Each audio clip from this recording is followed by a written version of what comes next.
Damien Whitaker was no stranger to success. At just 43, he had amassed a fortune through his chain of luxury hotels that spanned across continents.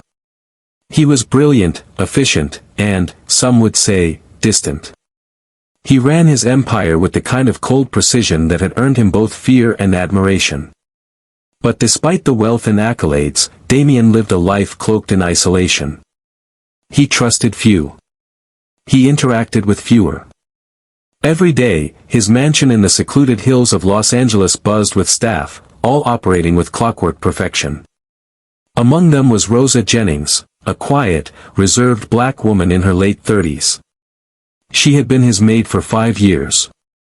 Punctual. Professional. Flawless in her duties. And yet, he realized he knew almost nothing about her. It all began on a rainy Wednesday. Damien had returned early from a conference and found Rosa cleaning the fireplace. She wore her usual calm expression, but something was different. Her eyes, usually warm and steady, looked tired. Haunted, even. Damien, out of character, asked if everything was all right. She nodded politely, but something about that nod didn't sit right with him. For days after, Damien found himself distracted by thoughts of Rosa. It was absurd, he told himself. She was just his maid. But a gnawing curiosity had planted itself. He needed to know who she really was beyond his walls. So, one Friday evening, after Rosa clocked out, Damien did something he'd never imagined doing. He followed her. Part 2, The Journey.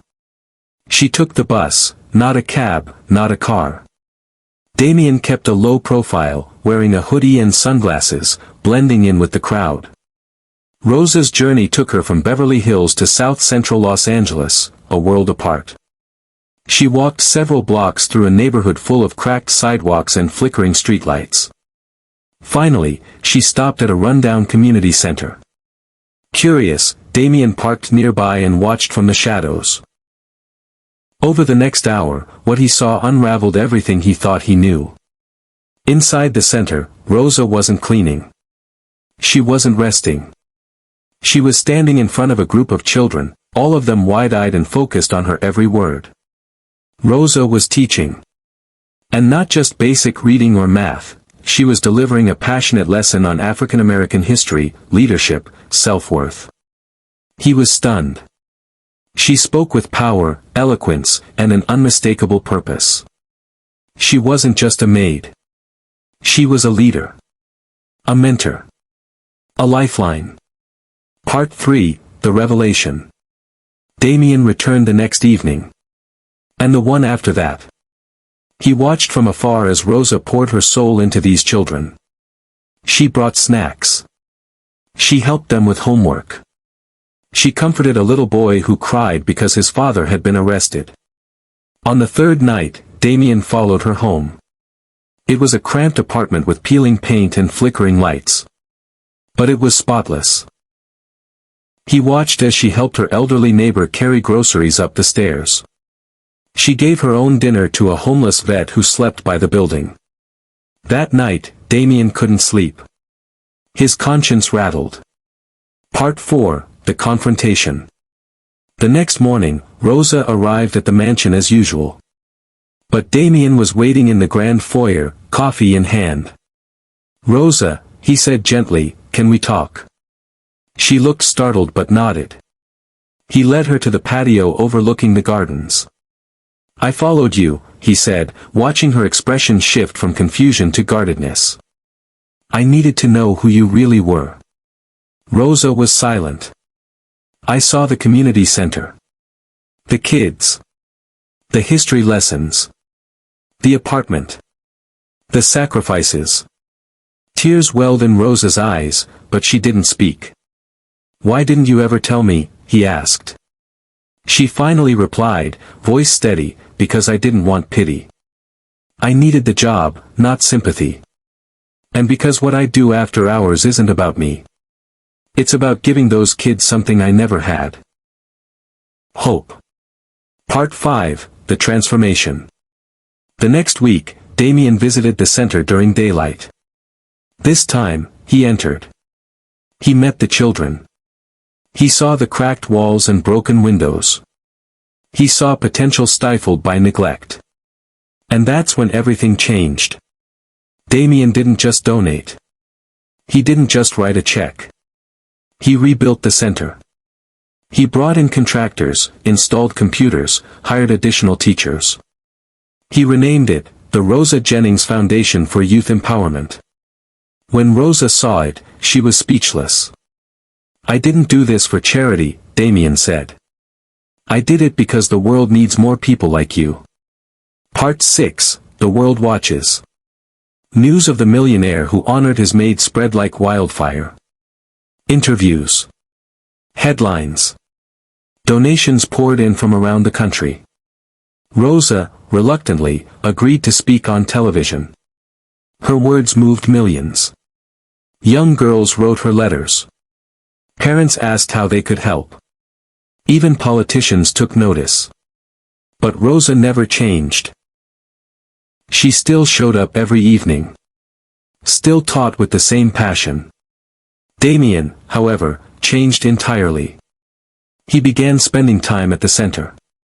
Speaking with kids. Mentoring. Learning.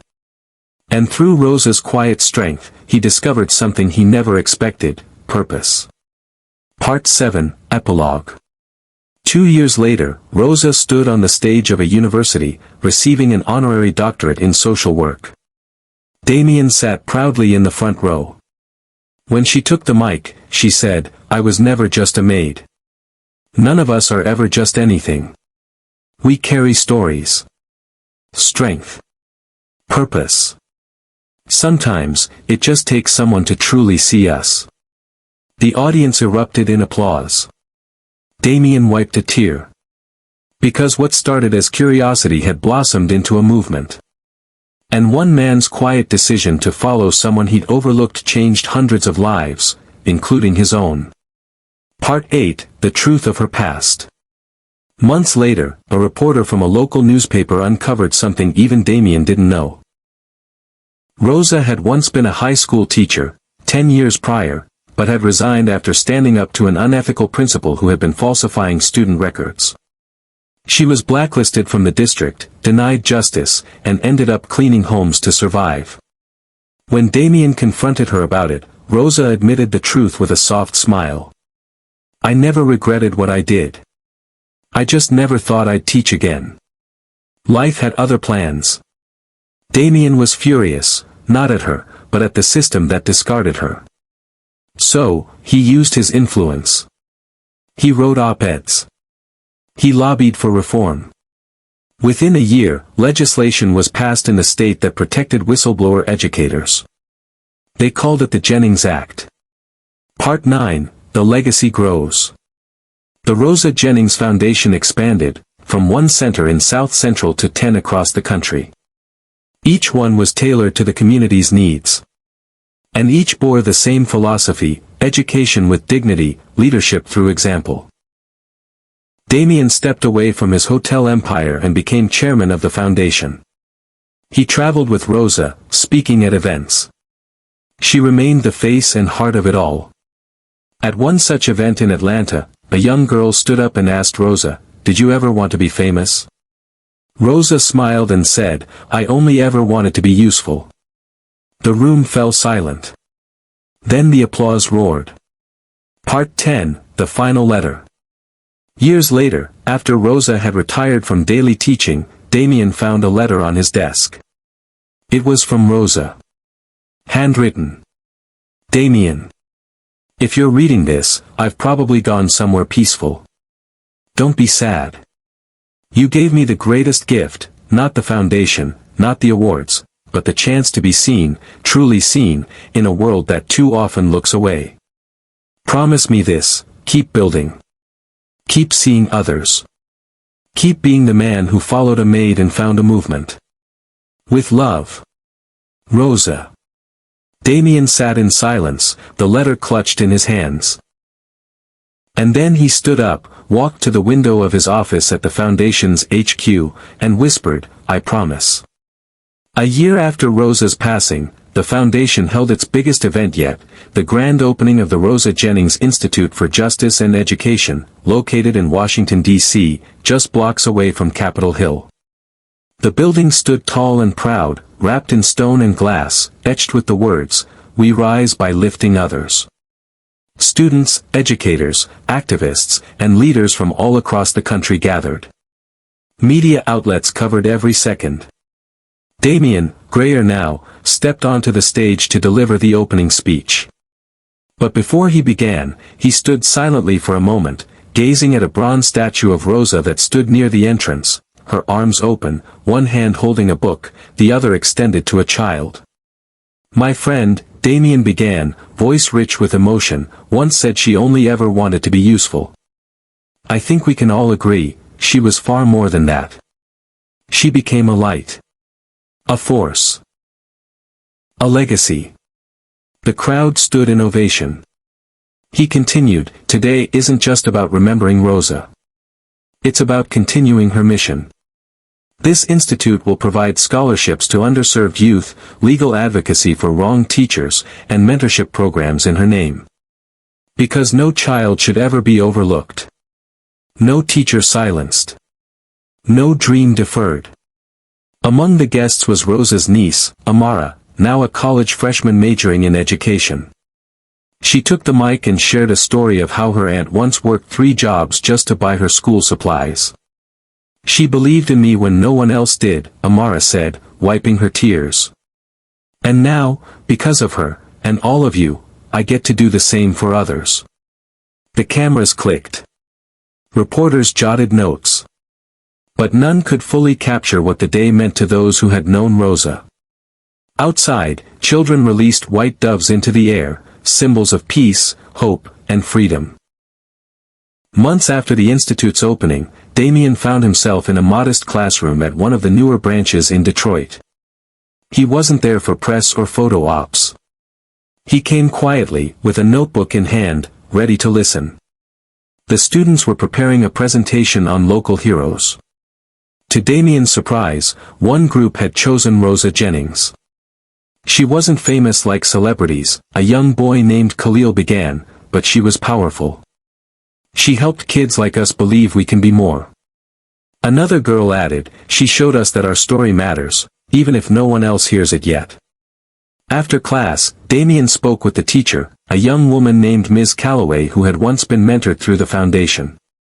"We're changing lives here, Mr. Whitaker," she said. "One child at a time." That evening, Damien returned to his hotel room and opened Rosa's old letter again. He read it slowly, as if savoring every word anew. Her final request echoed in his ears, "Keep seeing others. Keep building." Driven by this, he convened a secret board meeting within the month. There, he proposed a new global initiative, Rosa World, a mobile educational outreach program for underprivileged communities in conflict zones and rural areas. It would provide temporary schools, trauma counseling, food, and leadership training. "Let's take Rosa's light where it's darkest," Damien declared. "Not just here in America, but wherever hope feels far away." The board approved it unanimously. And just like that, Rosa's mission stretched across oceans. In Ghana, a girl named Nia learned to read in a Rosa World classroom. In Syria, a boy named Rami found healing through art therapy. In the hills of Colombia, young leaders emerged, wearing pins with Rosa's silhouette. The promise was kept. 5 years after Rosa's passing, Damien stood at the front steps of the very community center where it all began, the small building in south-central LA where he had first followed her all those years ago. The center had been fully restored and expanded, yet it still held the soul of what Rosa had created. The original mural of Rosa, painted by a local teen after her death, remained untouched. It depicted her with open arms and radiant light behind her, surrounded by children from all backgrounds. This day marked the annual Rosa Jennings Day, now officially recognized in multiple states. Families came from all over. Former students gave speeches. Local businesses sponsored scholarships. Music filled the air, and laughter echoed down the block. Damien walked slowly through the halls. Each wall displayed success stories, college graduates, business owners, activists, all once children mentored by Rosa. In one corner of the main hall, he spotted Amara, Rosa's niece, now a rising leader within the foundation. She was reviewing plans with a group of young professionals. She looked up, saw Damien, and smiled. "We're breaking ground on a youth leadership campus next year," she said. "In Atlanta. Fully sustainable. All green architecture." Damien nodded, pride softening his expression. Rosa would have loved that. Amara's gaze grew thoughtful. "She still guides everything we do." Later that evening, as the sun set and lanterns lit up the streets, Damien was invited to say a few words. He stepped onto the small wooden stage, holding nothing but Rosa's original notebook, the one he had discovered tucked beneath her bed years ago. "Everything you see here," he began, voice steady but emotional, "came from the quiet power of one woman. She never chased fame. She never asked for recognition. She just gave. Time, love, wisdom. She believed in children no one else would. She believed in truth even when it cost her everything." He paused and lifted the notebook. "In here are the words she never spoke aloud. Dreams she never shared. Visions of what could be. She never got to see all of this. But she's here. In every brick. In every smile. In every future we build." The crowd erupted in applause, many wiping tears. And as lanterns floated into the night sky, Damien looked upward, whispering once more, "I kept my promise, Rosa." A decade had passed since Rosa's name first became known to the world. What began as one woman's quiet act of giving had grown into an international model for grassroots transformation.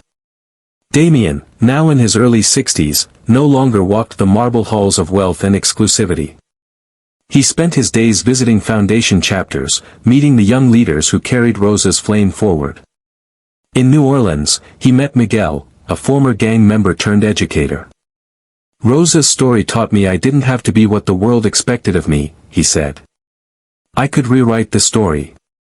In rural Mississippi, a mobile Rosa World unit had just arrived in a flood-stricken community.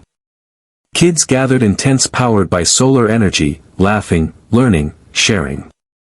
It reminded Damien of the very first time he saw Rosa speak to a group of children. How their eyes lit up. Amara, now CEO of the foundation, had become a nationally recognized leader in education reform. She pushed for programs that connected elders with youth, bringing generations together to heal trauma and build trust. One day, she and Damien sat together in the foundation's headquarters. "We're just stewards of her dream," she said quietly. Damien nodded. "And the dream's only getting bigger." That year, they launched the Rosa Jennings Global Leadership Fellowship, an annual award for 20 young changemakers from around the world. The first class included an Afghan girls' rights activist, a robotics prodigy from Kenya, and a teen poet from Detroit whose verses inspired school policy changes. Rosa's story had gone from a whisper to a roar. Part 15, The Story Lives On.